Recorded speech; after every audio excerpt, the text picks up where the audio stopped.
Bismillahirrahmanirrahim. Assalamualaikum warahmatullahi wabarakatuh. Alhamdulillahirabbil alamin wassalatu wassalamu ala asyrafil anbiya'i wal mursalin sayyidina wa maulana Muhammadin wa ala alihi wa sahbihi ajma'in. Amma ba'du. Sahabat beriman yang dirahmati Allah. Di dalam Al-Quran dan hadis ada 3 tokoh yang dikisahkan di sana. Dianggap oleh beberapa ahli tafsir dan para ulama bahwasanya terdapat 3 tokoh manusia yang diberikan umur panjang dan masih hidup hingga sekarang. Adapun 3 orang tokoh yang kami maksudkan di sini, yaitu ada 2 dari golongan orang kafir dan satunya lagi berasal dari golongan orang soleh. Untuk itu, simak informasi berikut ini hingga akhir agar tak gagal faham, di mana kita akan mencoba menelaah apakah benar ketiga orang tersebut masih hidup hingga sekarang. Oleh sebab itu, di video kali ini kita akan membahas tentang ketiga manusia misterius yang disebutkan dalam Al-Quran dan hadis. Tokoh yang pertama ialah Nabi Khidir alaihissalam. Nama asli dari Nabi Khidir alaihissalam ialah Balya bin Malkan. Makna Khidir sendiri artinya seseorang yang hijau, atau makna lainnya ialah subur. Maka apabila ada padang yang gersang saat Nabi Khidir melewati padang tersebut, tiba-tiba atas izin Allah dari bekas pijakan kakinya akan tumbuh rumput yang hijau, yang mulanya padang gersang secara tiba-tiba berubah menjadi hutan yang sangat subur. Nabi Khidir hidup sezaman bersama dengan Nabi Musa alaihissalam. Ayahnya Nabi Khidir ini ialah seorang dari raja dari Bani Israel. Jadi artinya Nabi Khidirlah pangeran yang suatu hari akan menggantikan ayahnya menjadi seorang raja. Tapi Balya atau Khidir ini pergi meninggalkan kerajaan untuk bisa fokus hanya beribadah kepada Allah Subhanahu wa Ta'ala semata. Terdapat 2 pendapat dari para ulama bahwa Khidir ini ada yang menyebutkan ia adalah seorang nabi, namun ada juga mengatakan bahwa beliau adalah waliullah. Yang berpendapat Khidir ialah seorang nabi Allah, sebab ia memiliki mukjizat yang sudah kita sebutkan tadi, di mana bisa tumbuh rumput dan tanaman yang subur, dimanapun kakinya dipijak. Sahabat beriman yang dirahmati Allah, masih menjadi sebuah perbincangan para ulama, dan ada beberapa pendapat juga mengemukakan bahwa sampai hari ini Nabi Khidir masih hidup, sebab tidak dijelaskan mengenai kematiannya dan bagaimana beliau wafat.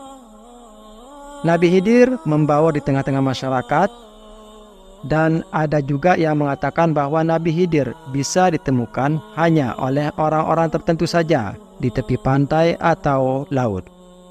Wallahu a'lam, apakah pendapat ini benar atau tidak? Kabar tersebut masih menjadi satu misteri hingga saat ini.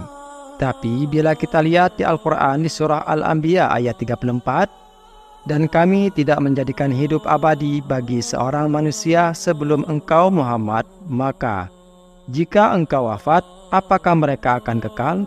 Artinya mustahil jika Nabi Khidir masih hidup. Dan di surah Al-Imran ayat 185, setiap yang bernyawa akan merasakan mati, dan hanya pada hari kiamat sajalah diberikan dengan sempurna balasanmu. Barang siapa dijauhkan dari neraka dan dimasukkan ke dalam surga, sungguh dia memperoleh kemenangan. Kehidupan dunia hanyalah kesenangan yang memperdaya. Kedua ayat ini menjelaskan bahwasanya tak ada manusia yang kekal. Kalaupun Nabi Khidir masih hidup saat di zaman Rasul, tentunya Khidir tak akan tinggal diam saat Rasul menerima hinaan dan cacian oleh kaum kafirin atau jahiliyah. Pasti ia akan mendatangi Rasul dan berperang bersamanya, sebab Rasulullah Sallallahu Alaihi Wasallam ialah Nabi bagi seluruh umat manusia dan sekalian alam. Ulama Hasan Al-Basri berpendapat bahwa Nabi Khidir sudah wafat, sebab tak ada satu hadis yang menyatakan bahwa Khidir masih hidup hingga saat ini. Termasuk Imam Bukhari saat ditanya tentang Nabi Khidir dan Nabi Ilyas perihal keduanya yang masih hidup. Maka Imam Bukhari memfatwakan bahwasanya keduanya telah wafat. Kecuali Al-Imran At-Tabari yang menukilkan pendapat dari sebagian ulama, di mana ia berpendapat bahwa Khidir masih hidup dan diyakini oleh orang sufi. Wallahu a'lam. Hanya Allah yang mengetahuinya, tapi pendapat yang lebih kuat bahwasanya Nabi Khidir itu sudah wafat. Yang kedua, Samiri. Samiri memiliki nama asli Musa bin Ja'far.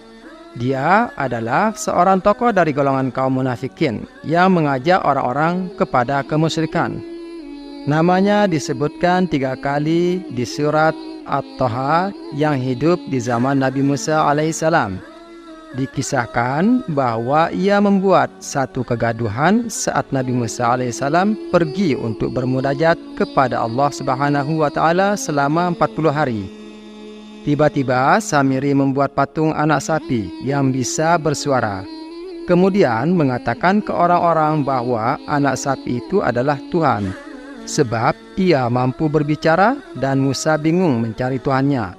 Padahal Tuhannya ada di sini, kata Samiri ini. Akhirnya disembahlah patung anak sapi tersebut oleh para pengikut Nabi Musa. Dan saat Nabi Musa alaihissalam pulang dan menyaksikan kemurkaan tersebut, beliau sangat marah hingga dibantingnya Taurat yang ia pegang dan akhirnya melampiaskan amarahnya kepada Nabi Harun. Sebab diberikan amanah untuk menjaga kaumnya Musa selama ia pergi. Maka ditariklah janggutnya Nabi Harun oleh Musa dan Nabi Harun berkata, "Ya Musa, aku sudah berupaya untuk mengingatkan mereka, tapi mereka berani kepadaku dan mengancam untuk membunuhku. Dan aku berbeda dengan dirimu yang kuat dan ditakuti."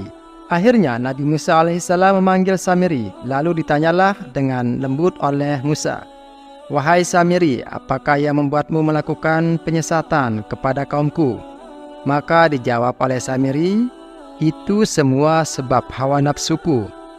Maka Nabi Musa pun menjawab, "Maka pergilah kamu, wahai Samiri, tinggalkan kami di sini, dan kamu tak akan mungkin mendekati manusia, dan manusia tak akan mungkin mendekat kepada dirimu lagi." Setelah diusir oleh Nabi Musa, Samiri pergi dan tak diketahui kabarnya, sebab tidak jelas kemana Samiri ini pergi.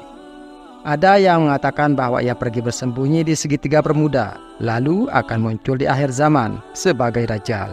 Tapi tentunya pendapat itu menyelisihi hadis Rasul bahwa Dajjal akan muncul dari Khurasan dan bukan dari segitiga Bermuda.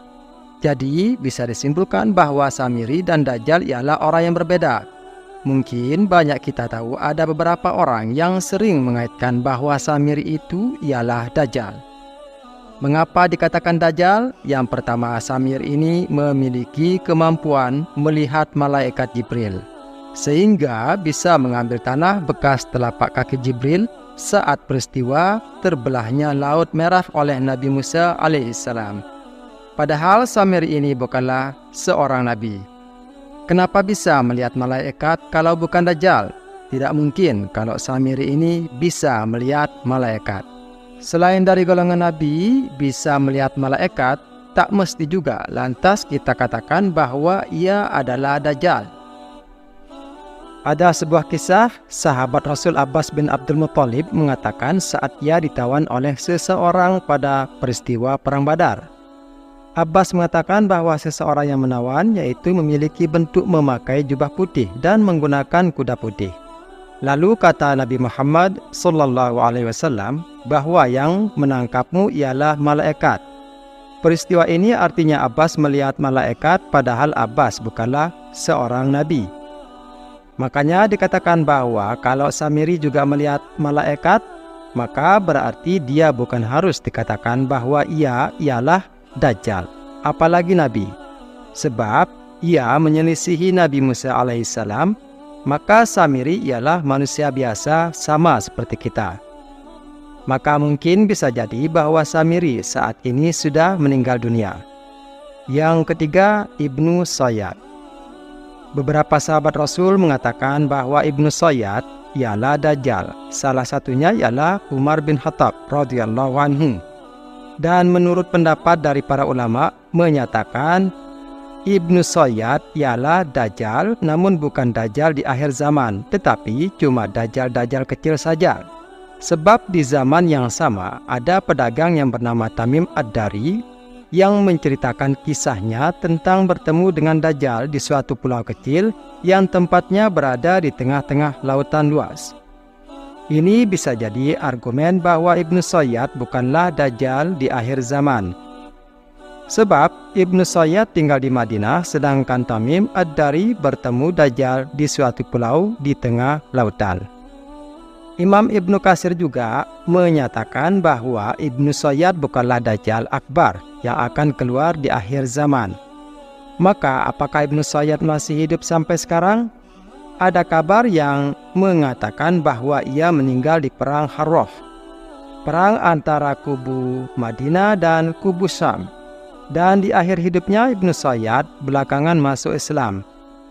Kemudian punya anak dan anaknya ini menjadi seorang tokoh tabi'in hebat. Bahkan Ibnu Sayyad pernah haji. Dan haji itu masuk kota Madinah dan Mekah, sementara Dajjal tak mungkin masuk ke kota Madinah dan Mekah. Dajjal itu kafir, Ibnu Sayyad masuk Islam. Dajjal itu tidak punya anak, Ibnu Sayyad punya anak. Ini menegaskan bahwa Ibnu Sayyad bukanlah Dajjal. Lalu kenapa orang-orang banyak berspekulasi bahwa Ibnu Sayyad ini masih hidup? Sebab ada kabar bahwa ia tidak meninggal di perang Harrah, melainkan hilang, entah kemana, dan kata hilang ini yang membangun asumsi bahwa Ibnu Sayyad masih hidup sampai saat ini dan akan keluar di akhir zaman sebagai Dajjal. Sekali lagi, ini pendapat yang sangat lemah. Pendapat yang lebih tepat ialah Ibnu Sayyad bukanlah orang-orang yang usianya ditangguhkan seperti yang orang-orang menganggap bahwa ia ialah Dajjal. Wallahu a'lam bishawab. Maka itulah tentang kisah manusia-manusia misterius yang disebutkan di dalam Al-Quran. Demikian kisah 3 manusia misterius dalam Al-Quran dan hadis yang bisa saya sampaikan, dan semoga bermanfaat. Akhirul kalam, wassalamualaikum warahmatullahi wabarakatuh.